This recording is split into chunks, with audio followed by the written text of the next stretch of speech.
Assalamualaikum warahmatullahi wabarakatuh.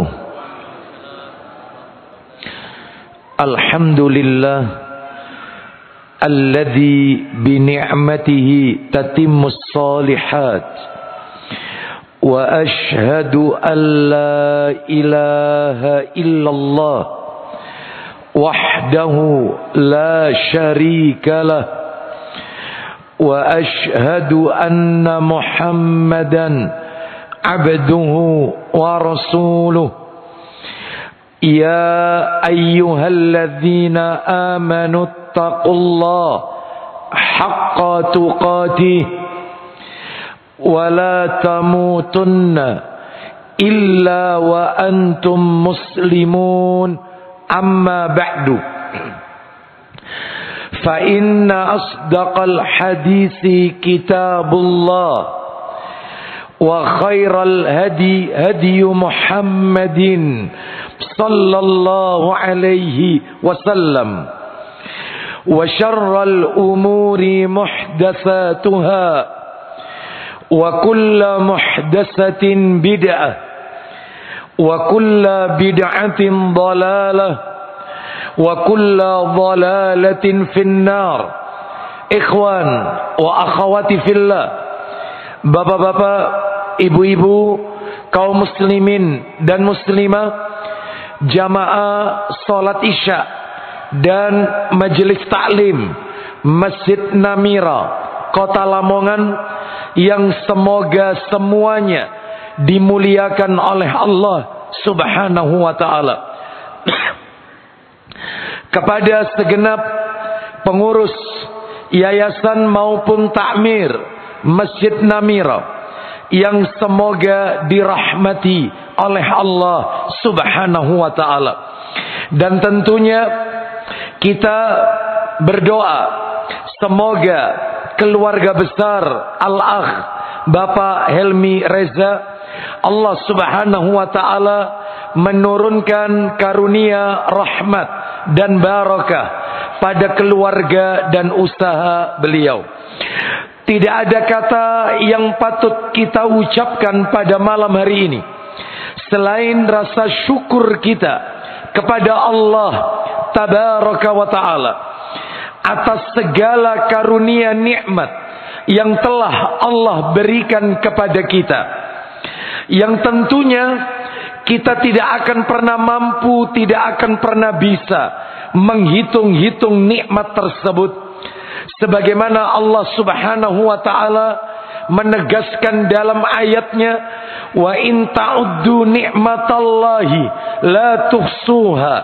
Dan jika kalian menghitung-hitung nikmat Allah, maka pasti kalian tidak akan pernah mampu, tidak akan pernah bisa menghitung-hitung nikmat tersebut. Kita berdoa kepada Allah Subhanahu wa ta'ala, semoga Allah senantiasa memberikan karunia nikmat-nikmatnya kepada kita, sebagaimana doa yang Nabi ajarkan kepada sahabat Ibnu Mas'ud radhiyallahu an.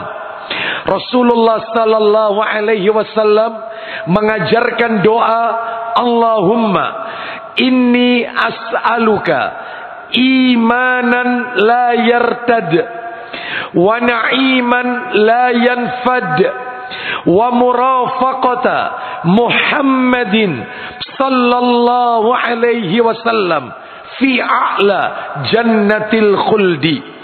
Doa ini diriwayatkan oleh Ibnu Hibban. Doa ini juga tercantum di dalam buku yang ditulis oleh Ustadz kita bersama, yaitu Ustadz Yazid bin Abdul Qadir Jawas rahimahullah. Isi daripada doa ini adalah artinya, Allahumma inni as'aluka imanan la yartad. Ya Allah, sesungguhnya aku memohon kepadamu iman yang tidak akan pernah lepas, wa na'iman la yanfad, nikmat yang tidak akan pernah habis, wa murafaqata Muhammadin sallallahu alaihi wasallam fi a'la jannatil khuldi. Dan Aku memohon kepadamu untuk dapat menyertai Nabi Muhammad sallallahu alaihi wasallam di surga yang tertinggi kekal untuk selamanya. Mudah-mudahan doa-doa kita semuanya dikabulkan oleh Allah Subhanahu wa taala, dan kita dijadikan oleh Allah hamba-hambanya yang pandai bersyukur atas nikmat yang Allah berikan kepada kita. Bapak Ibu sekalian, rahimani wa rahimakumullah.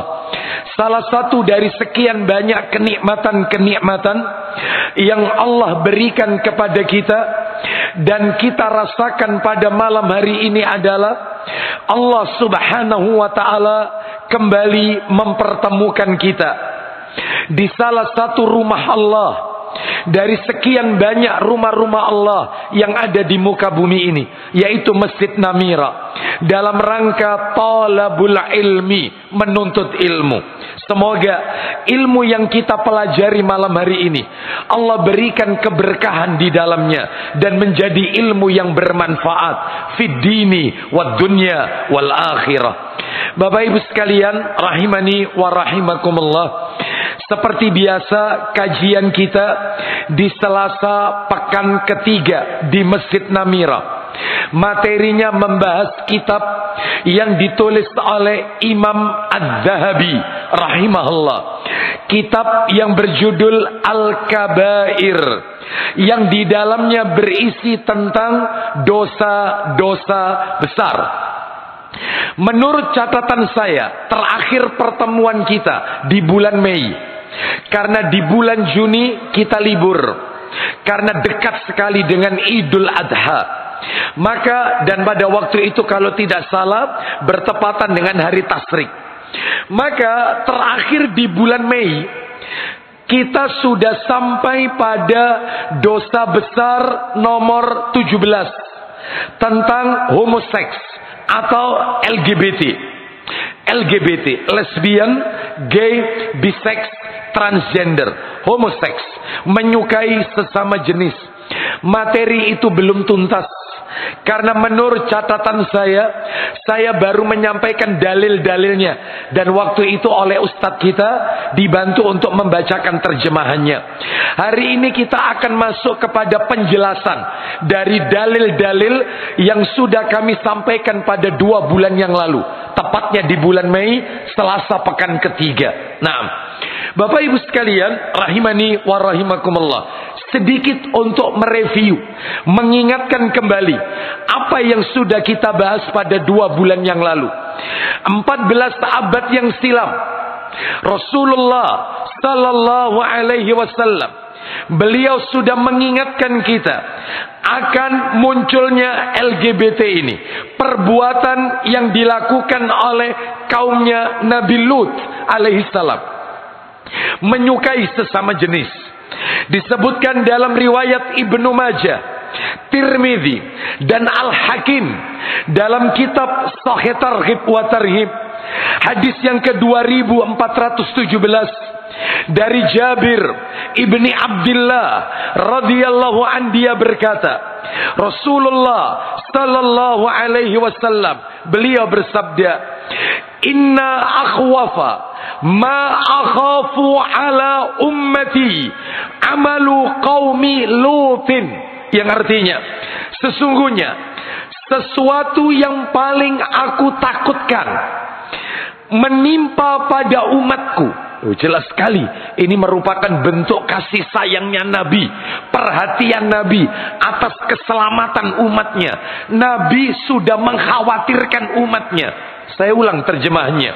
Sesungguhnya yang paling aku takutkan menimpa pada umatku adalah perbuatan kaumnya Nabi Lut alaihissalam, yaitu homoseks atau lesbian, menyukai sesama jenis.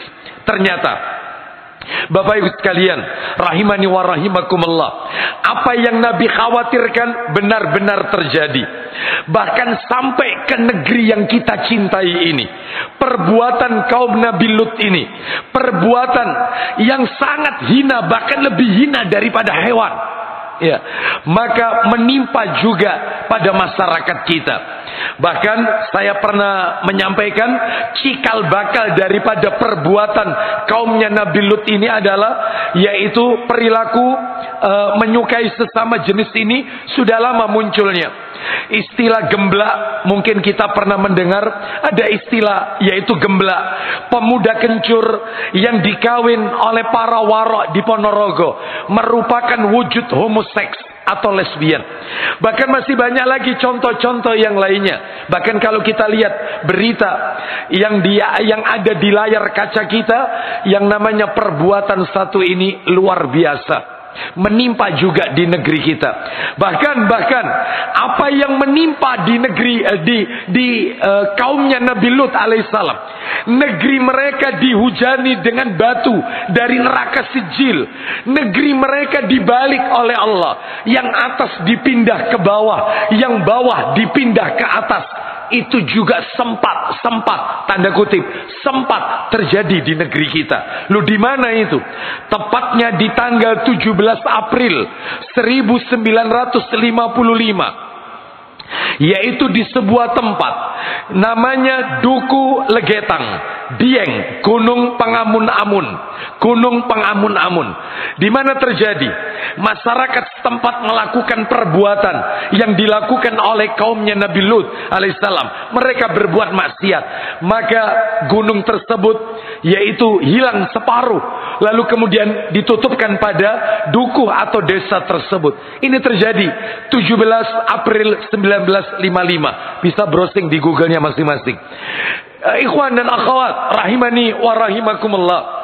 Oleh karena itu, maka tentunya kami akan menyampaikan materi ini untuk menuntaskan materi 2 bulan yang lalu. Yang pertama, Bapak Ibu sekalian rahimani wa rahimakumullah, saya ingin menyampaikan sekilas tentang Nabi Lut alaihissalam dan kaumnya. Siapa Nabi Lut alaihissalam dan bagaimana ciri-ciri kaumnya? Ini yang pertama ya, yang pertama. Yang kedua, akal sehat dan fitrah manusia akan menolak perbuatan LGBT. Akal sehat, kalau sehat pasti akan menolak perbuatan menyukai sesama jenis. Ya, nanti kita akan sebutkan penjelasannya. Kita buat ininya saja, urutannya saja, kerangkanya, supaya taklim kita enak, sistematis, tidak melebar kemana-mana. Yang ketiga yang akan kami sampaikan adalah hukuman bagi kaum homoseks dan lesbian. Kalau zina jelas hukumannya. Kalau sudah pernah menikah, dirajam sampai mati. Kalau belum pernah menikah, dicambuk 100 kali, diasingkan 1 tahun, atau dipenjara. Adapun kalau menyukai sesama jenis, apa hukumannya? Nanti kita akan dengarkan di materi yang ketiga nanti. Yang keempat, Bapak Ibu sekalian, rahimani wa rahimakumullah. Yang keempat adalah penyakit tentu ada penyebabnya. Tak mungkin setiap penyakit pasti ada obatnya. Mohon maaf, ada penyebabnya. Setiap penyakit pasti ada penyebabnya. Apa sebabnya? Kenapa kok muncul LGBT? Sebabnya apa? Nah, itu nomor 4. Yang nomor 5 adalah solusi. Tips, kiat-kiat, solusi agar selamat dari perbuatan yang hina yang satu ini, yaitu menyukai sesama jenis. Dan sebagai penutup, yaitu insya Allah yang keenam adalah fikih seputar banci. Itu ya. Fikih seputar banci. Bolehkah banci jadi imam? Bagaimana banci itu kalau jadi makmum? Makmumnya ini dikumpulkan dengan siapa? Makmum laki-laki atau makmum perempuan? Atau ada perlakuan khusus? Bagaimana kalau bancinya bukan banci alami? Yaitu apa, ada banci buatan, Ustaz. Nah, nanti kita akan bahas banci itu ada 2. Ada banci yang alami, ada yang tidak. Ada yang bukan banci, tetapi istilahnya khunsa. Artinya orang yang berkelamin ganda. Berkelamin ganda. Ini bagaimana perlakuannya di dalam Islam, ya? Baik, nanti kita akan bahas fikih banci. Baik, itu materinya terakhir. Mudah-mudahan waktunya cukup. Kita sebutkan saja langsung yang pertama, Bapak Ibu sekalian. rahimani wa rahimakumullah. Harapannya kalau ini tuntas bulan depan kita sudah, jika Allah pertemukan kita, Allah takdirkan kita bertemu kembali, kita sudah masuk pada materi yang baru, dosa besar nomor 18. Baik. Yang pertama adalah yang pertama sekilas tentang Nabi Lut dan kaumnya. Apa yang perlu kita ketahui seputar Nabi Lut dan kaumnya? Satu, yang pertama ini. Atau mungkin supaya tidak bingung nyatetnya bagi ibu-ibu yang mencatat, kita sebutkan jangan satu, A, B, C. Jadi materinya masih nomor 1, 1A, B, C dan seterusnya. Baik. Yang A. Nabi Lut alaihissalam adalah seorang rasul dari sekian banyak rasul utusan Allah. Jadi Nabi Lut alaihissalam bukan sekadar nabi, tetapi beliau juga rasul. Bedanya apa sih? Apa bedanya antara nabi dengan rasul? Tentu beda, Bapak Ibu sekalian. Setiap nabi belum tentu rasul. Setiap rasul pasti nabi. Saya ulang, setiap nabi belum tentu rasul. Setiap rasul pasti nabi. Bedanya, nabi adalah manusia pilihan yang mendapatkan wahyu dari Allah, mendapatkan wahyu dan mendapatkan syariat, tapi untuk dilakukan dirinya sendiri, bukan untuk disampaikan kepada umat. Itu nabi. Ini kesimpulan aja ya, kesimpulan. Adapun kalau rasul tidak. Rasul manusia pilihan Allah, yaitu yang mendapatkan wahyu, sama, mendapatkan syariat. Bedanya untuk disampaikan kepada umat, bukan hanya dilakukan untuk dirinya sendiri, melakukan ya syariat itu dilakukan dirinya sendiri, tetapi juga disampaikan kepada umat. Nah, dalam hal ini Nabi Lut alaihissalam seorang rasul, mendapatkan wahyu, mendapatkan syariat dari Allah Azza wa Jalla dan untuk disampaikan kepada umat. Baik. Mana dalilnya kalau Nabi Lut itu rasul? Mana bukti yang menunjukkan Nabi Lut alaihissalam itu rasul? Dalilnya Bapak Ibu sekalian bisa kita dapatkan di surat As-Saffat. Surat As-Saffat, surat nomor 37 As-Saffat, ayatnya ayat 133. Ayatnya pendek ayatnya. Allah Ta'ala berfirman, As-Saffat ayat 133. Allah berfirman, wa inna Lutan laminal mursalin. Pendek sekali ayatnya. Allah Ta'ala berfirman, wa inna Lutan laminal mursalin. Dan sungguh Lut benar-benar termasuk salah seorang rasul. Allah sendiri yang mengatakan. Selesai yang A. Yang B sekarang. Yang B. Seputar Nabi Lut dan kaumnya. Yang B. Nama Nabi Lut alaihissalam disebut oleh Allah dalam Al-Quran 27 kali. Jadi panjenengan kalau baca Al-Quran, itu Nabi Lut alaihissalam disebut oleh Allah dalam Al-Quran 27 kali. Yang jelas surat nomor 1 Al-Fatihah sampai dengan surat Al-Ma'idah tidak disebut nama Nabi Lut, tidak ada. Al-Fatihah, Al-Baqarah, ya, Ali Imran, An-Nisa, Al-Ma'idah, nggak ada Nabi Lut, ceritanya nggak ada. Baru mulai Al-An'am itu baru ada Nabi Lut alaihissalam. Dan perlu Bapak Ibu ketahui, juz 29 mulai dari surat Tabarak, Al-Mulk, surat nomor 67, awal juz 29 sama juz 30 tidak ada nama Nabi Lut alaihissalam, nggak ada. Berarti kalau begitu antara Al-An'am sampai juz 28 ini, sampai juz 8 terakhir. Dan surat yang paling banyak menyebut kisahnya Nabi Lut alaihissalam dan kaumnya, nama suratnya adalah surat Hud. Surat nomor 11. Baik, itu kalau tidak salah ada 5 tempat di surat itu. Baik, kita lanjutkan sekarang. Yang C, A, B, C sekarang. Seputar Nabi Lut dan kaumnya. Yang C, beliau alaihissalam, Nabi Lut alaihissalam adalah keponakan Nabi Ibrahim alaihissalatu wassalam. Jadi Nabi Ibrahim memiliki seorang ayah. Nama ayahnya insya Allah kita semua tahu, Azar. Padahal Bapak Ibu, kalau kita lihat dalam sejarah, yaitu kisah para nabi, nama ayah Nabi Ibrahim itu ada 2. Yang pertama Azar, itu sering kali kita dengarkan Azar. Yang kedua itu Tarikh. Kata para alim ulama, nama aslinya itu Tarih. Nama aslinya. Azar itu adalah nama berhala yang dibuat oleh bapaknya Nabi Ibrahim alaihissalam. Itu namanya Azar. Berhala yang dia sembah. Itu Azar. Makanya yang terkenal itu nama julukan, bukan nama asli. Tapi nggak masalah. Intinya sama saja kok. Mau Azar mau Tarih, intinya ayahnya Nabi Ibrahim adalah sang produsen berhala, pembuat berhala dan menyembah berhala. Baik. Azar atau Tarih punya 3 anak, laki-laki semua. Azar punya 3 anak. Yang pertama Ibrahim alaihi salatu wassalam. Yang kedua Haran. Yang ketiga Nahur. Nah, Ibrahim alaihissalam punya anak Ismail dan Ishak. Haran punya anak Lut alaihissalam. Sehingga Nabi Lut ini silsilah nasabnya Lut bin Haran bin Azar. Berarti sama Nabi Ibrahim ponaan, sama Nabi Ismail misanan, sepupu. Bisa difahami sampai di sini ya? Baik. Jadi Nabi Lut alaihissalam ini keponakannya Nabi Ibrahim alaihissalatu wassalam. Yang D. Nabi Lut alaihissalam diutus beliau Nabi Lut alaihissalam lahir di Babilonia. Mana Babilonia? Irak. Nabi Lut alaihissalam ini lahirnya di Babilonia, Irak. Baik. Terus yang E. Nabi Lut alaihissalam diperintahkan oleh Allah. Makanya Rasul kan, kalau Rasul kan disuruh mendakwai umat.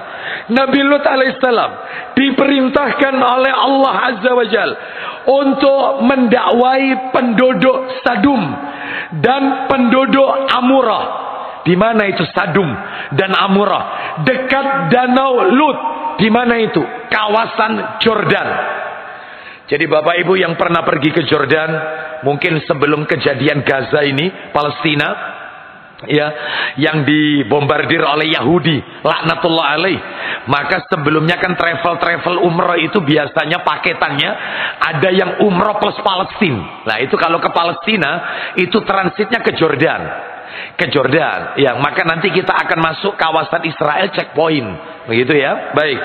Lah ini di sana tempatnya Sadum dan Amurah di daerah Yordania. Bapak Ibu sekalian rahimani wa rahimakumullah. Baik. Dan Yordan termasuk wilayah Syam. Syam ini 4 negara. 1 Palestina, 2 Syria atau Suria, yang ketiga adalah Lebanon, yang keempat Yordania. Ini Syam.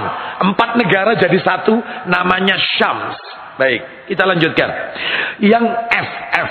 Nah, ini menarik ini yang F ini. Menurut Ibnu Abbas radhiyallahu anhuma, sahabat Nabi, merangkap misanan Nabi, Ibnu Abbas radhiyallahu anhuma. Ternyata kaum Nabi Lut memiliki kebiasaan. Jadi ciri yang kental pada kaumnya Nabi Lut apa saja? Saya sebutkan satu persatu ya. Ciri yang kental yang ada pada kaumnya Nabi Lut di antaranya adalah, ini ada teks Arabnya ini, ya. Tashfifus sya'r. Ini kalau dibaca, saya bacakan langsung artinya saja. Yang pertama adalah suka mengatur rambut dengan model-model tertentu. Di model begini, di model macam-macam. Suka ngatur rambut. Ternyata itu sudah ada sejak zamannya kaumnya Nabi Lut alaihissalam. Jadi kalau sekarang terjadi di model seperti gundul kanan kirinya itu, apa itu namanya? Kozak. Ya, tengahnya tok yang ada rambutnya itu. Terus di model bagi wanita, yaitu sininya gundul, ada rambutnya tok sini, macam-macam. Loh Ustaz kok tahu? Diceritai saya. Diceritai, sudah nggak usah tanya. Ya, kita bisa lihat kok di pinggir-pinggir jalan, di lampu merah, traffic light, model-model anak-anak ya, bergaya dengan rambut yang, suka mengatur model-model rambut. Itu kaumnya Nabi Lut alaihissalam. Sudah ada waktu itu. Terus yang berikutnya, ciri yang kental pada kaumnya Nabi Lut alaihissalam, suka menampakkan aurat antar sesama jenis dengan cara membuka kain penutupnya. Hati-hati Bapak Ibu sekalian, Bapak-bapak terutama ya, mohon maaf. Paha itu aurat loh Pak. Paha itu aurat. Auratnya laki-laki itu Pak, mulai pusar sampai lutut Pak. Itu auratnya laki-laki. Atasnya enggak, makanya orang pakai ihram dadanya kelihatan, maka sah, enggak apa-apa. Karena dada bagi laki-laki itu bukan aurat. Aurat itu mulai pusar, makanya orang pakai ihram, pusarnya harus tertutup, enggak boleh kelihatan. Pusarnya harus tertutup sampai lutut, itu aurat. Tapi lihat pemain bola, ya, pendek celananya, ya, apalagi main tenis. Ada di sini yang suka main tenis, ya. Apalagi masuk kolam renang.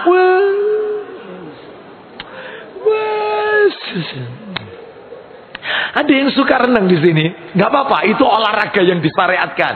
Kalau bisa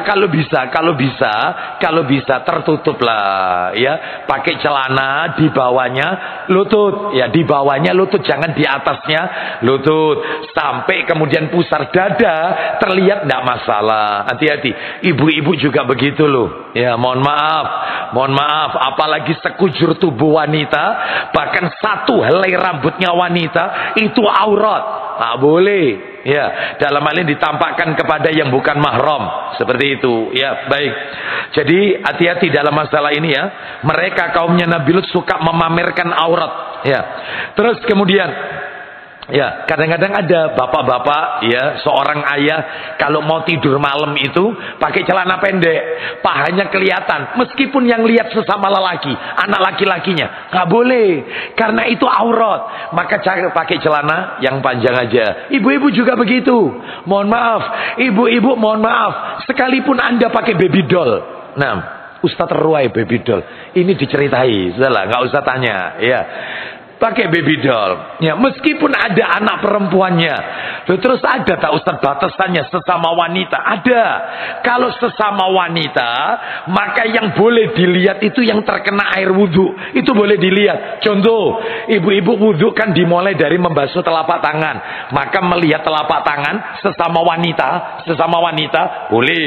Terus ketika setelah membasuh telapak tangan kan berkumur kan membasuh wajah, berarti sesama wanita boleh lihat wajah, boleh sesama wanita.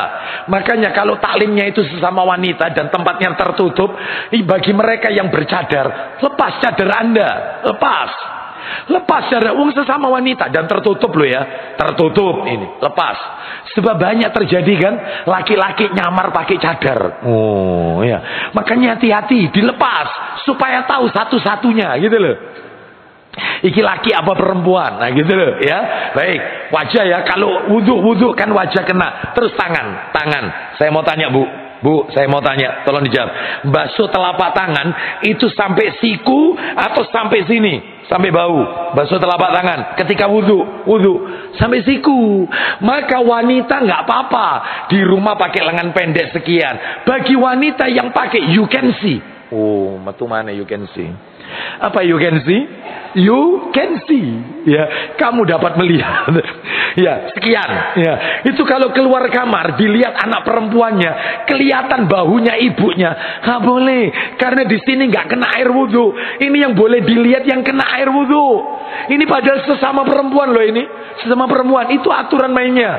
Terus habis basuh tangan, apalagi kan kepala, rambut, telinga, berarti sesama wanita lihat rambut nggak apa-apa, sesama wanita lihat antingnya boleh, kena air wudhu soalnya. Sesama wanita melihat leher boleh, karena apa? Meskipun ini tidak kena air wudhu, tapi sebagian ulama mengatakan yaitu bagian tubuh yang terkena perhiasan. Lah leher ini kan ada perhiasan kalung, berarti boleh dilihat sesama wanita loh, ya, sesama wanita. Baik, termasuk cincin sesama wanita loh, boleh. Saya tanya ibu-ibu, orang pakai gelang itu di sini apa di sini? Halo, gelang itu di sini, ya, atau di sini? Di sini, makanya ini boleh dilihat. Yang sini nggak boleh. Ini baik, sudah. Teruskan kaki. Saya mau tanya sama ibu-ibu, basuh kaki itu sampai mata kaki atau sampai betis? Mata kaki. Maka mata kakinya boleh terlihat sesama wanita. Betis, makanya kalau pakai daster pendek, baby doll, kelihatan betisnya, meskipun sama anak perempuan, maka hindari ketika keluar kamar. Tapi kalau di dalam kamar ada suami, oh, kalau dua orang ini suami istri mau dibuka semuanya, enggak masalah. Bebas. Wong suami boleh memandikan jenazah istrinya. Istri boleh memandikan jenazah suaminya. Yang tidak boleh itu anak laki-laki mandikan jenazah ibunya. Nggak boleh. Anak perempuan memandikan jenazah bapaknya. Nggak boleh. Yang memandikan harus sesama lelaki. Sampai kayak gitu diatur. Ya, ayo kembali ke materi kita. Aurat kaumnya Nabi Lut alaihissalam suka tampil memamerkan aurat. Terus kemudian apa lagi? Mereka suka bermain romyul bunduk. Apa itu romyul bunduk? Bermain ketapel dengan batu kecil atau tanah liat yang dibulatkan. Tanah liat dibulat-bulatkan, terus kemudian step. Jadi ternyata main step itu sudah ada sejak kaumnya Nabi Lut alaihissalam. Nah, itu ya. Terus kemudian apa lagi? Terus ini al-la'bu bil hammamit tayyara. Ya, tayyara yaitu bermain burung merpati. Adu doro. Nah, cepet-cepetan, unduan kata istilahnya ya. Itu sudah ada sejak kaumnya Nabi Lut alaihissalam bermain burung merpati. Ya. Terus kemudian as-safir bil ashabi, suka bersuit. Ya, suka bersiul. Ya, saya nggak mungkin mempraktekkan karena nggak boleh soalnya. Ya, bersiul nggak boleh. Itu kaumnya Nabi Lut sudah mulai melakukan itu. Terus kemudian diantaranya adalah farqa'atul aqab, suka menghentakkan tumit sepatu ketika berjalan. Jadi kalau jalan ini cetok. Makanya untuk wanita kalau bisa pakai sandal atau sepatunya jangan yang ada high heel-nya, jangan ada ininya apa ini? Ya, haknya itu ya, jangan. Ya, high heel. Jangan. Kalau bisa yang rata aja, rata. Ya. Sebab kalau ada haknya akan bunyi itu dan akan menjadi pusat perhatian. Hindari ibu-ibu sekalian. Ustaz, gimana kalau ada seorang wanita karena dia tidak tinggi, pendek, sedangkan suaminya tinggi, Ustaz, pakai sandal yang tebel, Ustaz, tapi rata. Ada nggak yang kayak gini? Tebel tapi rata. Ya, itu katanya ulama memanipulasi, penipuan. Ya, hindari, syukuri aja. Ya, pendek, syukuri. Suaminya toh juga mau menerima apa adanya, nggak masalah. Seperti itu. Ya, baik, kita lanjutkan. Terus kemudian isbahul izar, suka memanjangkan kain melebihi mata kaki, nutupi mata kaki untuk laki-laki. Baik sarung, baik celana, baik gamis. Hindari ya, karena cirinya kaum Nabi Lut alaihissalam suka memakai sarung nutupi mata kaki. Baik. Terus yang terakhir yang bisa kami sampaikan adalah, mohon maaf, masih ada dua lagi. Halu uzril aqbiyah, membuka kancing baju supaya tampak bulu-bulu dadanya. Jadi bajunya itu nggak dikancing, tapi dibuka. Karena kan kekar dan ada bulunya ditunjukkan. Itu cirinya kaum Nabi Lut alaihissalam, supaya maco. Ya, ini maka hindari ya. Tutup aja, meskipun ini bukan aurat bagi laki-laki, nggak usah kita melakukan perbuatan tersebut. Yang terakhir adalah yaitu melakukan hubungan seks, antara sesama jenis, wanita dengan wanita, lelaki dengan lelaki. Lah inilah ciri-ciri kaumnya Nabi Lut alaihissalam. Itu tadi yang F masih seputar Nabi Lut dan kaumnya, masih pertama loh ini. Yang G sampai H ini, sampai H. Yang G, Allah azza wa jalla ya menyelamatkan Nabi Lut alaihissalam. Allah azza wa jalla menyelamatkan Nabi Lut alaihissalam bersama dua putrinya.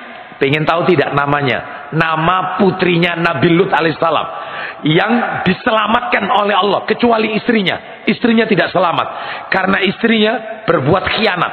Nah, seperti bahkan dia yang menginformasikan kepada kaumnya bahwa ada seorang tamu. Nabi Lut kedatangan tamu. Yang tamu itu tidak lain dan tidak bukan adalah malaikat Allah azza wa jalla. Itu istrinya yang memberitahu. Baik, dua putrinya selamat. Siapa namanya? Yang satu bernama Rasa.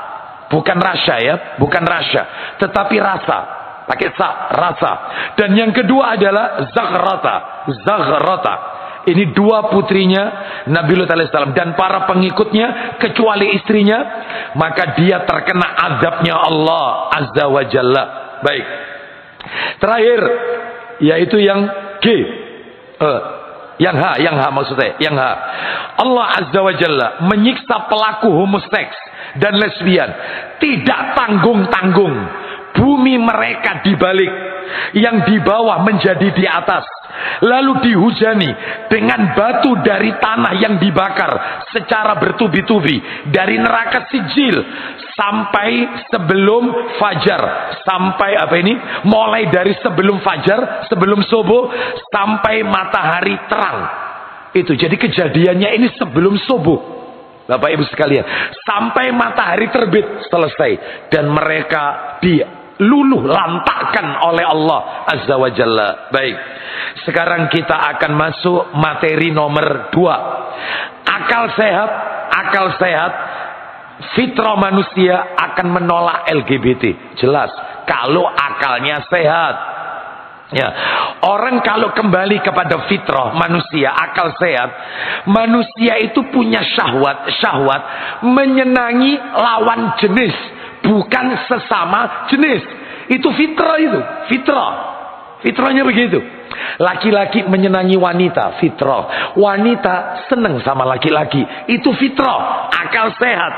Sehingga kalau terjadi sebaliknya, laki-laki kok senang sama laki-laki, wanita suka dengan wanita, bahkan melakukan yaitu perbuatan yang dilaknat oleh Allah Azza wa Jalla, maka ini berarti di luar akal sehat dan persis seperti hewan. Bapak Ibu sekalian, silakan bisa dilihat. Mohon maaf, ini ada dua kandang. Anggap ini tisu, yang kotak tisu ini kandang pertama, HP ini kandang kedua. Kandang pertama diisi 3 babi, 2 jantan, 1 betina. Yang kandang kedua diisi 3 ekor ayam, 2 jantan, 1 betina. Bapak Ibu bisa lihat, bisa dilihat. Itu di kandang ayam 3 ekor ayam ini, maka 2 ekor jantan, mereka berdua ini saling bertengkar untuk memperebutkan betina yang satu ini. Mati-matian, berat. Yang kalah minggir, yang menang maka dia, yaitu yang akan melakukan hal itu kepada hewan ayam betina. Beda dengan babi. Apa yang dilakukan di kandang babi? 2 babi jantan langsung menyetubui rame-rame 1 babi betina. Bahkan jika selesai dia melakukan itu, naudzubillah min dzalik, maka sesama babi jantan melakukan itu. Makanya orang yang suka mengkonsumsi babi itu mesti hidupnya kotor. 1, babi itu tidak pernah makan makanan yang bersih, selalu yang dimakan kotoran. Anda kasih makanan enak yang bersih, higienis, sama makanan kotoran yang dipilih kotoran. Makanya orang suka mengkonsumsi babi, cara berpikirnya, hatinya kayak hewan yang sering dia makan, termasuk cara hidupnya. Ya, 1 perempuan, 2 laki-laki. Ya, menyukai sesama jenis karena yang dimakan itu soalnya. Jadi meniru apa yang dia konsumsi. Waliyadzubillah, naudzubillah min dzalik. Baik, jadi jelas ini perbuatan hewan yang dikutuk oleh Allah Azza wa Jalla. Baik, sekarang kita lanjutkan yang nomor 3. Hukuman bagi kaum homoseks dan lesbian. Apa hukumannya? Pak, Bu, tadi sudah saya singgung kan, kalau zina jelas. Kalau sudah pernah menikah, atau mungkin dia masih dalam ikatan perkawinan, berarti selingkuh.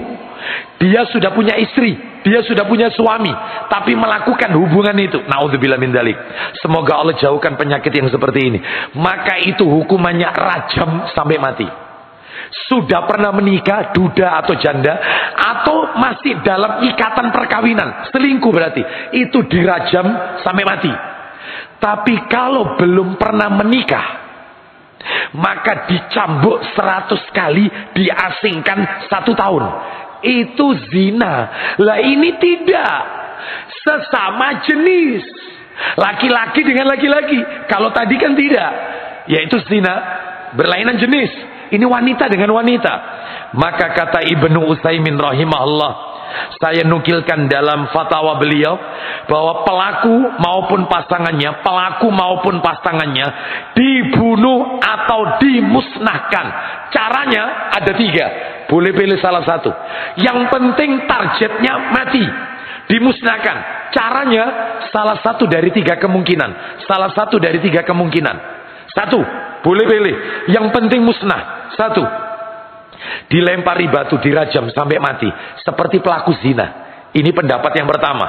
Pendapat yang kedua, lah ini yang mengerikan. Jadi karena intinya harus musnah, harus dibunuh, dijatuhkan dari tempat yang sangat tinggi. Jadi bukan dirajam, bukan dilempari batu, ya bukan dicambuk, bukan. Dijatuhkan dari tempat yang tinggi. Itu jika dia jatuh, ternyata masih hidup, diulang lagi. Ambil, jatuhkan lagi. Prak. Harus mati, harus musnah. Pelaku dan pasangannya, dua-duanya. Objek dan subjeknya harus dimusnahkan. Yang ketiga lebih mengerikan lagi. Opsi ketiga, intinya tetap harus mati, harus dimusnahkan. Yang ketiga adalah dibakar hidup-hidup dengan api. Kasih bahan bakar dinyalakan api, biarkan sampai tewas.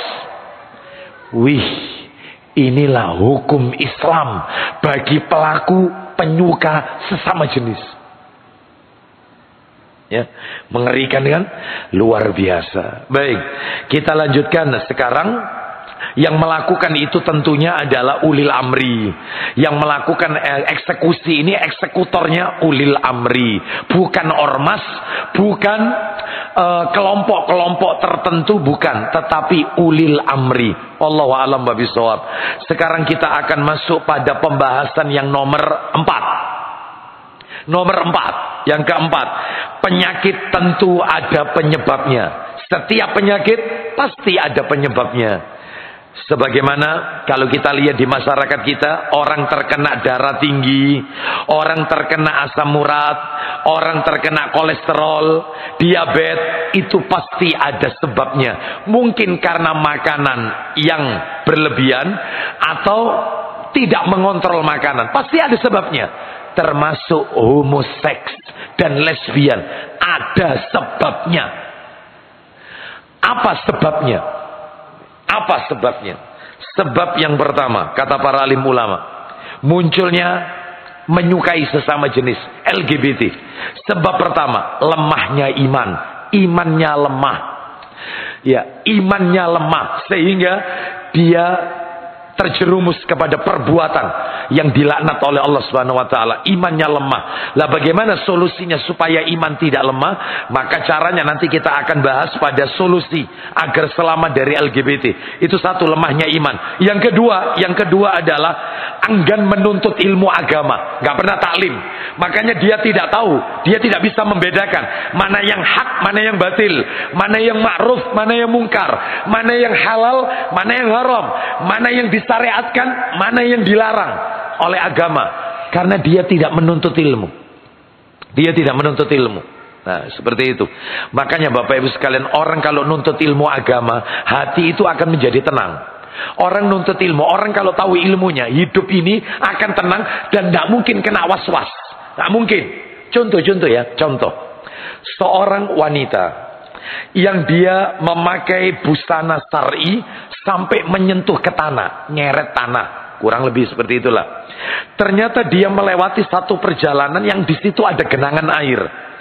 Setelah dia lewati, ternyata bagian ujung bawah pakaiannya itu basah. Dia mulai bimbang. Ya Allah, ini air selokan atau tidak ya? Ini najis apa enggak ya? Nek tak gawe salat ini sah apa enggak ya? Itu kalau enggak taklim. Kalau taklim aman. Bagaimana caranya? Ketika muncul keraguan, lewatlah di jalan yang kering. Maka jalan yang kering itu sebagai penyucinya. Enggak usah was-was, silakan dipakai salat. Pakaian tersebut enak kan? Sama seperti kemarin pada waktu Idul Adha. Ada beberapa ibu-ibu jadi panitia untuk yaitu kurban. Ternyata ketika dia memotong-motong hewan kurban itu, dia terciprat yaitu darah di jilbabnya dan di pakaiannya. Ketika waktu adzan zuhur masuk, dia bingung. ini saya tidak bawa baju, iki sahabat tidak dipakai sholat, ya kan? Karena nggak taklim. Kalau taklim tenang, kalau taklim tenang. Apa itu? Orang kalau taklim tahu rumusnya. Semua hewan yang halal dimakan, maka dia kotorannya tidak najis. Semua hewan yang halal kita makan, kotorannya tidak najis. Maka kotorannya sapi, kotorannya kambing, nggak najis. Wong Nabi saja malah menyuruh kita minum air kencingnya onta. Air kencing onta. Sudah pernah nyoba Bapak Ibu sekalian? Dicoba Bapak Ibu. Dicoba. Ya. Saya sendiri belum nyoba memang. Saya sendiri. Ya. Ustaz dhisik baru aku katanya gitu ya. Ya ini ya. Saya sendiri wong masuk di kandang onta. Kan kita pernah masuk ke kandang onta. Baunya luar biasa. Ini malah kenyit. Tapi itu obat itu. Obat itu. Air kencing onta. Ada hadisnya itu. Berarti air kencingnya onta tidak najis. Lalu dijadikan obat. Makanya kesimpulannya, hewan yang halal kita makan, kotorannya tidak najis, darahnya atau apanya, maka pakai aja. Sholat nggak masalah. Ya, pakai sholat meskipun bau dan nggak masalah, tidak najis. Seperti itu ya. Makanya pentingnya nuntut ilmu itu begitu Bapak Ibu sekalian. Pentingnya. Cicak. Kotorannya kecil apa besar? Kecil. Itu kalau kena sajadah najis. Maka tentunya harus dicuci. Kotorannya kecil. Kenapa? Karena cicak hewan yang tidak boleh kita konsumsi. Haram. Ya, cicak. Bahkan hewan yang harus dibunuh. Salah satu hewan yang harus dibunuh. Membunuh sekali cicak, sekali pukul langsung mati, pahalanya 100. 2 kali pukul, kurang dari 100. Makanya panjenengan kalau nggak ada kerjaan misalnya, mungkin bisa dicoba ini Bapak Ibu sekalian ya. Berburu cicak, sekali pukul 100 pahalanya. Nah, itu ya. Nyambi. Itu binatang karnivora. Beda dengan dop. Dop itu binatang melata, kayak nyambi, tapi beda. Kalau dop itu binatang yang hidup di padang pasir, warnanya kuning. Bapak bisa lihat di YouTube, buka hewan dop. Muncul nanti kuning, melata, persis kayak nyambe, kayak kadal gitu, agak besar ya, gemuk dia, warna kuning. Dan itu kalau dikasih dedaunan, Anda ngambil daun, dimakan, herbivora. Makanya sahabat itu makan dop dibiarkan sama Nabi. Boleh, berarti kotorannya Ustaz nggak najis, karena boleh dimakan. Tapi nyambe karnivora. Tapi di jalan-jalan banyak sego nyambe. Oh ya, padahal itu nggak boleh itu dimakan itu. Ya, nggak boleh ini karnivor. Ya, dan kotorannya berarti tidak suci, artinya najis, nggak boleh ya. Baik, karena hewannya tidak boleh dikonsumsi. Kita lanjutkan ya. Jadi enggan untuk ilmu. Terus sebab yang lain, pengangguran, pengangguran, ya nganggur. Saya pernah diceritai oleh teman saya. Jadi dia bercerita kepada saya. Ketika materi ini saya sampaikan di Surabaya, dia mengatakan benar Ustadz, kalau sebabnya itu salah satu penyakit, sebabnya itu nganggur. Saya itu punya tetangga kos-kosan. Di situ ada 5 kamar, tapi yang nyewa 3 orang, 3 keluarga. Berarti yang ini dipenuhi 3 orang. Lah ternyata dia ini mungkin di PHK sama perusahaan, di PHK, dia tinggal sendiri, yang lain sama keluarga, dia tinggal sendiri di PHK. Nggak taunya Ustadz, malam itu keluar kita ini ya kaget Ustadz, kaget. Ternyata berdandan layaknya wanita, jadi banci. Lalu ditegur sama teman-teman ini. Wong kita tahu kok dia ini bukan banci. Ngapain kamu seperti ini? Karena nggak ada kerjaan lagi. Berarti salah satu sebab orang itu mengambil jalan pintas, yaitu menyukai sesama jenis, maka melakukan sodomi dan seterusnya, maka ini karena pengangguran. Nah ini, terus kemudian juga salah mencari teman, salah cari teman, tidak selektif. Makanya Nabi sallallahu alaihi wasallam bersabda, ar-rajulu ala dini khalili, falyamdur ahadukum man yukhalil. Agama seseorang itu mengikuti agama temannya, maka lihatlah dengan siapa dia berteman. Nabi juga pernah bersabda, La tusahib illa mu'minan wa la ya'kul ta'amaka illa taqi. Janganlah kalian berteman kecuali dengan orang beriman, dan janganlah makananmu dimakan kecuali yang memakannya orang-orang yang bertakwa. Sampai urusan walimah, makanan kita yang memakan siapa diatur oleh Nabi. Yang memakannya orang-orang soleh, orang-orang yang bertakwa. Tuh itu ya. Baik, salah mencari teman. Terus kemudian cara dandan yang salah. Dandan yang salah. Maaf ini. Saya pernah menjumpai orang tua punya anak perempuan, mulai kecil dibiasakan pakai celana panjang.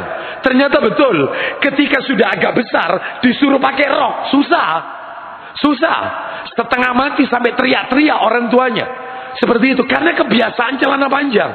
Terus kemudian karena sudah kebiasaan menjadi tomboy, rambutnya dipotong pendek, ya kumpulannya sama sesama, yaitu laki-laki dia tidak mau kumpul sama perempuan.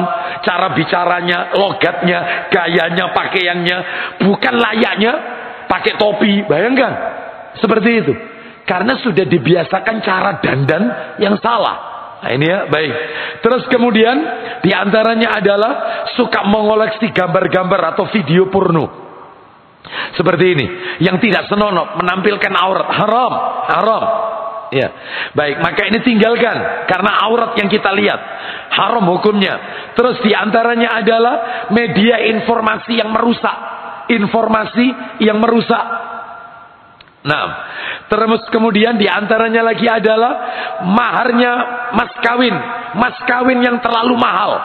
Jadi kalau sudah wanita itu menetapkan mas kawin terlalu mahal, akibatnya banyak laki-laki yang tidak mampu sehingga mereka melakukan perbuatan yang seperti itu. Ya, mas kawin syarat yang diberikan terlalu tinggi. Ya, seperti itu. Baik.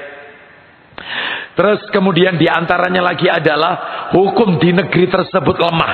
Hukumnya lemah di negeri itu, sehingga munculnya LGBT. Baik, Bapak Ibu sekalian, rahimani wa rahimakumullah. Sekarang kita akan masuk materi yang nomor 5, solusi agar selamat dari LGBT. Apa solusinya? Pak, Bu, pasti ada solusinya. Sebaik-baik solusi kembali kepada Al-Quran dan Sunnah. 14 abad yang silam, Nabi SAW ketika beliau melaksanakan haji wada, haji perpisahan, haji terakhir. Seumur hidup memang Nabi haji sekali, Bapak Ibu ya. Umrohnya 4 kali. Nabi itu seumur hidup hajinya sekali, umrohnya 4 kali. Baik, Nabi pernah mengatakan di sebuah tempat namanya Namira. Seperti nama masjid kita ini, Masjid Namira. Ini ada satu tempat di kawasan yaitu Arafah, Namira. Nabi menyampaikan khutbatul hajjatul wada, khutbah haji perpisahan. Apa kata Nabi? Dari Ibnu Abbas radhiyallahu anhuma, dia berkata, Rasulullah sallallahu alaihi wasallam bersabda, "Inni qad taraktu fikum ma ini i'tasamtum bihi falan tadillu abadan, kitaballahi wa sunnata nabiyhi sallallahu alaihi wasallam." Artinya, sungguh aku telah meninggalkan kepada kalian, aku tinggalkan kepada kalian sesuatu yang apabila kalian berpegang kepada sesuatu itu, maka kalian tidak akan tersesat untuk selamanya. Nabi sudah sampaikan, pegang wasiat ini. Aku tinggalkan kepada kalian sesuatu yang apabila kalian berpegang teguh kepada hal tersebut, kalian tidak akan pernah tersesat untuk selamanya. Apakah dia? 1, kitabullah Al-Quran. Yang kedua, wa sunnatan nabiyhi sallallahu alaihi wasallam, sunnah nabinya. Berarti kalau ingin selamat dari LGBT, kembali kepada Al-Quran dan As-Sunnah. Apa perintah Allah, apa larangannya Allah, apa perintah Rasul, apa larangan Rasul. Itu ya, kembalikan kepada Al-Quran dan As-Sunnah. Dan diantara solusi yang bisa kita sampaikan adalah Allah Subhanahu wa taala memerintahkan kepada para pemuda untuk segera menikah. Jangan menunggu-nunggu, jangan. Akibatnya kalau terlalu menunggu, maka akan melakukan perbuatan yang dilarang. Minimal onani. Naudzubillah min dzalik. Onani. Ya, meskipun dia lakukan sendiri. Nah, maka yang seperti ini hindari. Lebih baik menikah. Makanya seorang tua kalau ada anaknya yang memiliki hawa nafsu yang tidak bisa dibendung, maka izinkan dia untuk menikah. Sebab ada seorang anak itu, dia bilang kepada saya ini Ustadz, kuliah saya belum kelar. Tapi keinginan kuat untuk menikah ini luar biasa.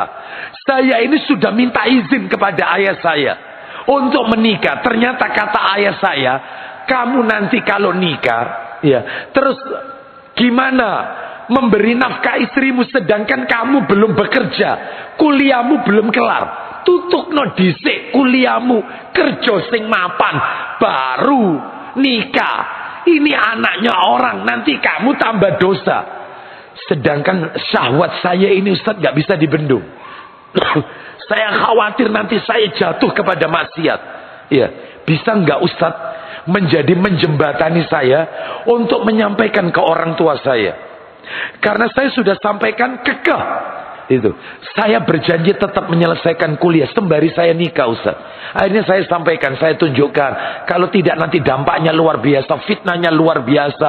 Kalau dia melakukan maksiat, Anda orang tuanya kena dampaknya. Karena Anda menghalang-halangi. Umur sudah cukup, dia sudah punya kemampuan. Secara laki-laki, dia bisa menyalurkan syahwatnya. Tinggal nanti diselesaikan. Mudah-mudahan Allah kasih rezeki dia. Sebagaimana janji Allah dalam Al-Quran, orang menikah itu maka rezekinya datang tidak disangka-sangka. Bahkan kata Nabi, man tazawwaj faqad istakmala nisfal iman falyattaqillah fi nisfil baqi. Barang siapa yang menikah, maka dia telah menyempurnakan separuh imannya, 50% imannya sempurna. Falyattaqillah fi nisfil baqi. Maka bertakwalah kepada Allah untuk nutupi 50% berikutnya. Lalu kaitannya apa nikah sama bertakwa? Kalau suaminya bertakwa, istrinya bertakwa, apa katanya Allah dalam Al-Quran? Surat At-Talaq, bertubi-tubi. Allah berfirman, "Wa may yattaqillaha yaj'al lahu makhraja." Barang siapa yang bertakwa kepada Allah, Allah akan berikan way out, jalan keluar. Wa yarzuqhu min haitsu la yahtasib. Allah akan berikan rezeki dari arah yang tidak disangka-sangka. Loh, jelas? Cukup? Belum. Berikutnya surat At-Talaq ayat 2 sampai 5 itu. Apa kata Allah? Wa may yattaqillaha yaj'al lahu min amrihi yusra. Barang siapa yang bertakwa kepada Allah, Allah akan mudahkan semua urusannya. Berhenti? Belum. Allah tutup ayatnya, wa may yattaqillaha yukaffir anhu sayyi'atihi wa yu'dim lahu ajra. Barang siapa yang bertakwa kepada Allah, Allah akan hapus semua dosa-dosanya, kesalahannya, dan Allah akan lipat gandakan ganjaran pahala untuknya. Mudah-mudahan kita semua termasuk orang-orang yang bertakwa kepada Allah. Ya, makanya kalau nikah rezeki kok masih seret, nikah lagi. Ya, karena nikah ini pembuka pintu rezeki. Jangan takut. Betul ya? Seperti itu ya. Bapak Ibu sekalian, ternyata nikah lagi yang kedua, masih miskin seret, nikah lagi. Sampai yang 4 ternyata masih seret. Qadarullah. Selesai. Kan belum upaya. Ini upaya ini soalnya. Ya, baik. Mungkin ada yang salah. Ya, baik. Kita lanjutkan. Sekarang terus menjauhkan diri dari sarana-sarana yang menjerumuskan kepada manusia kepada zina. Suka memandang, yaitu hal-hal yang tidak senonoh membangkitkan syahwat, ya, maka ini tinggalkan ini, ya. Termasuk suka duduk-duduk, yaitu di kafe, kongko, ya, di mana ini bioskop, kafe, tempat wisata dan seterusnya, mendatangi aksi panggung dan seterusnya, maka hindari ini semua, hindari. Ini adalah sarana pemicu melakukan perbuatan-perbuatan yang seperti ini. Termasuk diantaranya memisahkan anak dari tempat tidurnya, pisahkan. Jangan 2 anak laki-laki, 1 satu selimut. Jangan. Pisahkan, kalau bisa dipisah. Ya, anak laki-laki, perempuan pisah, sesama wanita, jangan satu selimut. Kalau bisa dibedakan. Bagaimana kalau misalnya dia tidak punya kemampuan? Ya, dia adalah termasuk orang yang tidak berkecukupan, maka paling tidak dikasih hijab sesuai kemampuannya. Atau mungkin anak laki-lakinya tidur dengan ayahnya dan seterusnya. Dan itu tempat yang terpisah, agak dipisah, tidak kemudian satu selimut, dan ini dilarang, ya. Ini dilarang. Dan menyibukkan diri dengan beramal soleh, ya, melakukan amalan-amalan yang wajib dan amalan-amalan yang disunnahkan oleh Rasulullah Sallallahu Alaihi Wasallam. Sebagai penutup, Bapak Ibu sekalian, terakhir, materi terakhir, ya, sebagai penutup, ya, sebagai penutup, ya. Sebelum yang terakhir fikih banji, ya, fikih banji, ya. Sebelum yang terakhir ini fikih banji. Ya, perlu diketahui ada yang tertinggal tadi satu. Ciri-cirinya kaumnya Nabi Lut alaihissalam. Tertinggal satu aja. Ciri-ciri kaum Nabi Lut alaihissalam itu kata Ibnu Abbas radhiyallahu anhu adalah suka memakai cincin di jari tengah sama telunjuk. Nggak boleh. Laki-laki itu boleh pakai cincin, tapi yang nggak boleh itu jari telunjuk sama jari tengah. Ini nggak boleh. Lah ini tidak lima-limanya cincinan semua. Oh ya. Nah, terus laki-laki ini boleh pakai cincin itu kapan? Di mana letaknya? Pak, Bu, maaf ya, ini mumpung saya sampaikan, saya jelaskan sedikit masalah cincin, ya, cincin. Yang pertama adalah memakai cincin itu tangan kanan, bukan tangan kiri, tangan kanan, tangan kanan, tangan kanan. Terus untuk laki-laki memakai cincin itu adalah boleh di dua tempat, pilih salah satu. Yang pertama yang paling afdol jari manis. Yang paling afdol adalah jari manis. Terus yang kedua adalah yaitu jari kelingking. Boleh jari manis, boleh jari kelingking, tapi tangan kanan. Cincin untuk laki-laki. Ya. Terus jangan memakai cincin pada jari telunjuk dan jari tengah. Itu larangannya Nabi, ada dalam riwayat An-Nasai. Nomornya 5286. Dilarang oleh Nabi. Riwayat An-Nasai. Jari telunjuk sama jari tengah. Apalagi jempol, nggak boleh. Yang boleh itu cuma dua ini. Untuk wanita bebas, wanita lima-limanya mau dikasih cincin nggak apa-apa, nggak apa-apa. Perempuan, wanita. Lah ini laki-laki, laki-laki dia nggak punya rahim, nggak punya rahim. Maka yang boleh itu cuma jari manis atau jari kelingking. Kecuali kalau fungsinya itu adalah untuk stempel. Sebagaimana di zaman Nabi, raja-raja waktu itu tidak mau membaca surat kalau surat itu tidak ada stempelnya. Makanya Nabi pakai cincin, cincinnya berukir Muhammad Rasulullah. Itu ditaruh di tangan kiri Nabi untuk stempel, yang tangan kanan menekan. Tekankan. Karena raja-raja waktu itu tidak mau baca suratnya Nabi, karena nggak ada stempel, makanya Nabi melakukan itu. Jadi kalau panjenengan pakai cincin yang benar yang mana, Ustaz? Kalau untuk hias-hiasan yang bagus, ya gaya-gayaan yang bagus lah, ya, itu tangan kanan. Tapi kalau untuk stempel, ya, sekarang stempel tidak ada, Ustaz, cincin. Stempel itu pakai, ya, seperti itu. Maka lakukan di tangan sebelah kiri. Jam juga gitu, pakai jam. Katanya para ulama, di zaman Nabi tidak ada jam. Tapi ulama berfatwa, kalau tujuannya untuk hiasan, berhias. Laki-laki kan boleh berhias dia, ya. Maka tangan kanan, pakai jam. Tapi kalau tujuannya pakai jam, fungsinya untuk mengetahui sholat. Kan ada, tiap 5 waktu jam itu berbunyi, ngasih alarm. Titit, titit. Oh, waktunya sholat. Itu tangan kiri. Kiri tempatnya. Tapi kalau untuk ya hiasan, kanan. Ya, kalau wanita bebas,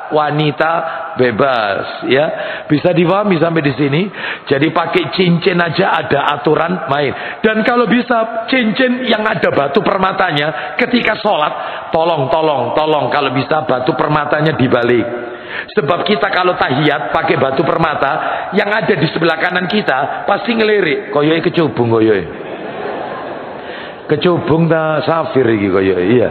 Tidak khusyuk, akhirnya ahliat, maka dibalik, supaya saudara kita sholatnya tidak terganggu, dan kita pun sholat tidak lihat cincin itu.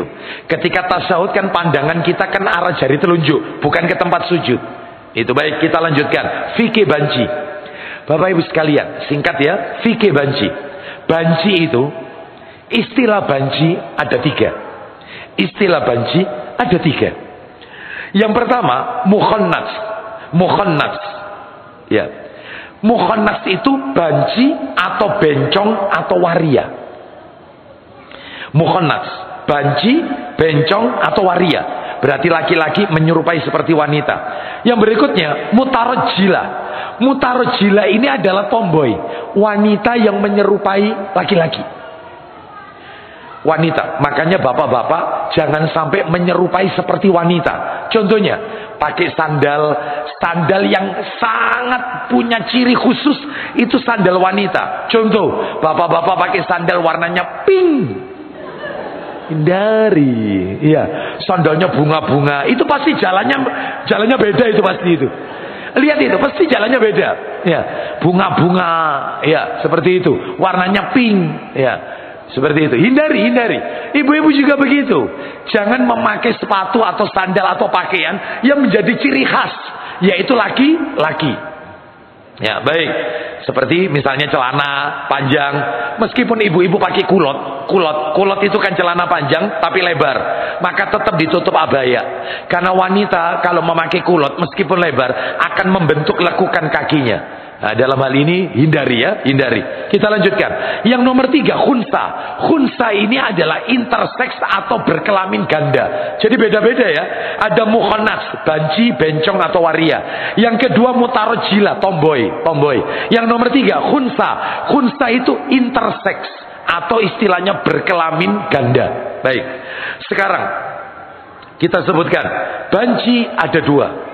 Banci ada 2. Ada yang alami, ada yang sengaja meniru-niru kaum wanita. Ada banci itu alami. Mulai kecil gayanya lemah gemulai. Iya.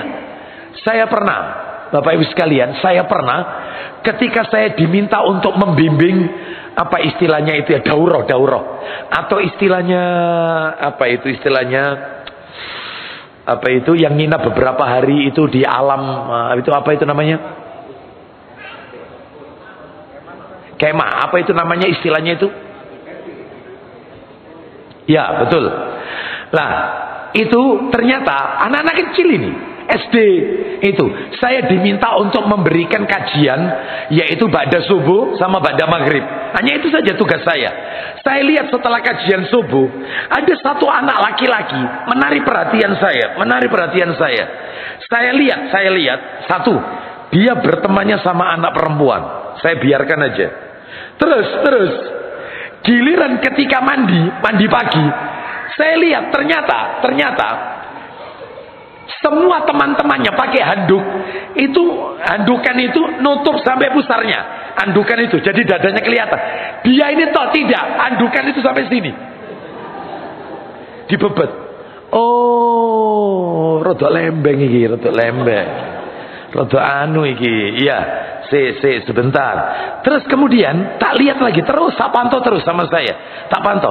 Setiap kali ngomong, seperti logatnya perempuan. Bibirnya, terus tangannya, kadang-kadang dia kalau ngelamun, saya perhatikan.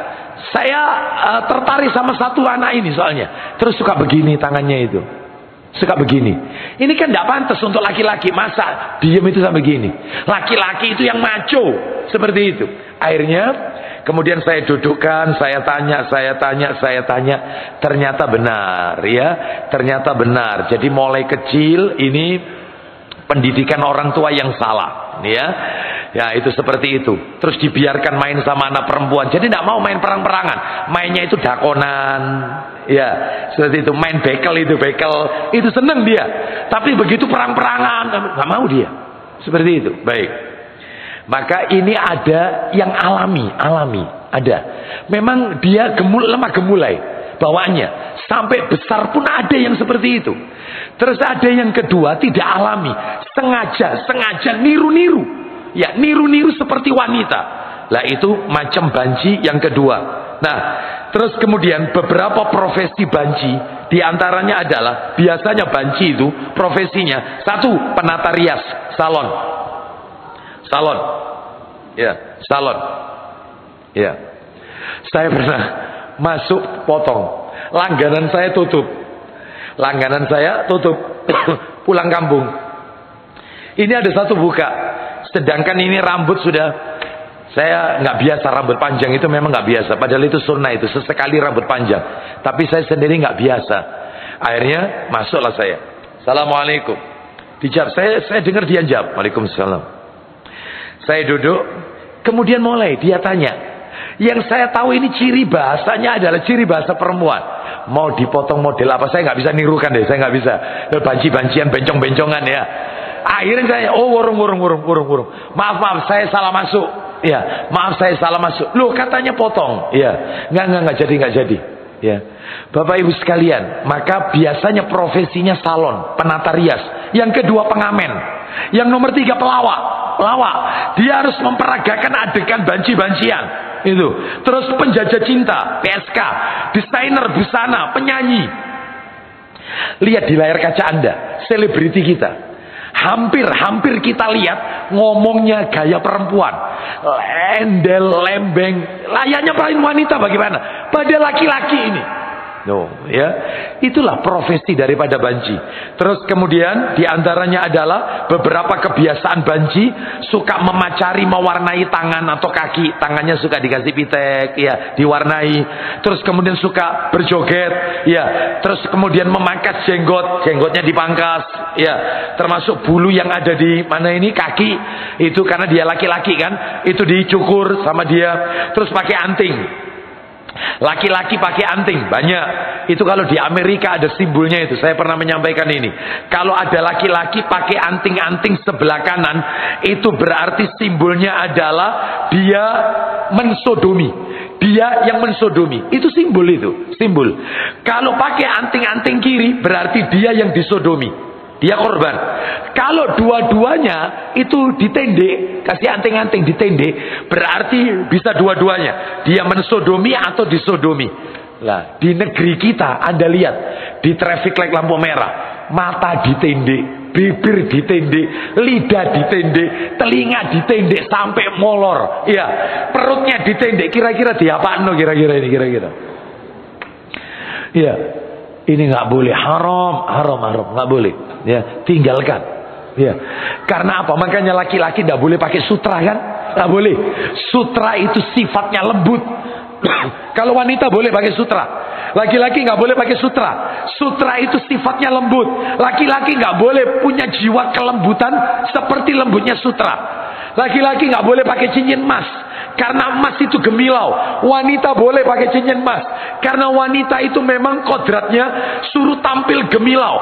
Yaitu apa ini? Glowing. Apa itu istilahnya? Iya, Mbak. Glowing. Ya, glowing. Kan gitu ya, glowing. Kalau laki-laki nggak boleh, masa laki-laki.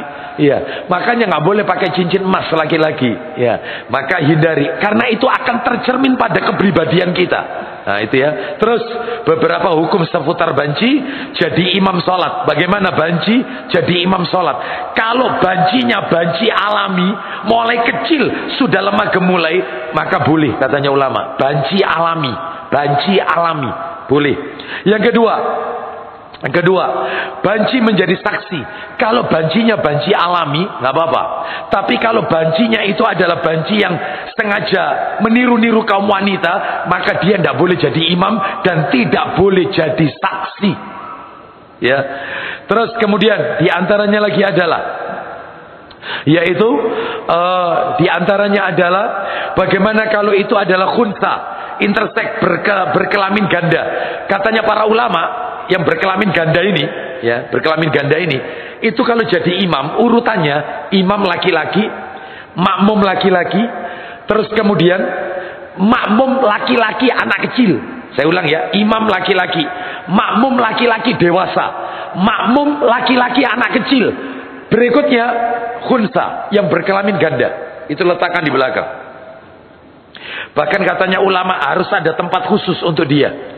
Karena ini nggak jelas ini. Ini ya apa orang ini? Ya, cenderungnya kemana? Ya karena dia berkelamin ganda. Nah, seperti itu. Adapun kalau wanita, bagaimana ini untuk wanita? Kalau wanita, tomboy dan seterusnya, maka dalam hal ini atau mereka yang berkelamin ganda, jadi dia cenderungnya ke perempuan, tetapi dia berkelamin ganda, maka dia tidak boleh ketika jadi imam sejajar dengan makmum yang lain. Ya, maka dia harus berada di bagian paling belakang. Allahu a'lam bishawab. Sampai seperti itu diatur oleh agama kita. Demikian yang bisa kami sampaikan. Maka saya anggap tuntas materi ini. Nanti materinya akan kami share PDF-nya ke Takmir Masjid Namira dalam bentuk PDF. Kami cukupkan. Mudah-mudahan menjadi tambahan ilmu yang bermanfaat. Semoga Allah menjadikan kita dan keluarga kita orang-orang yang istiqomah berada di atas Al-Quran dan Sunnah Nabi Sallallahu Alaihi Wasallam. Semoga Allah hindarkan kita, anak keturunan kita, keluarga kita dari fitnah syahwat dan fitnah syubuhat. Kita tutup wassallallahu ala nabiyyina wa ala alihi washabihi wasallam. Subhanakallahumma wa bihamdika asyhadu an la ilaha illa anta astaghfiruka wa atubu ilaik. Wa akhiru da'wana anil hamdulillahi rabbil alamin. Assalamualaikum warahmatullahi wabarakatuh.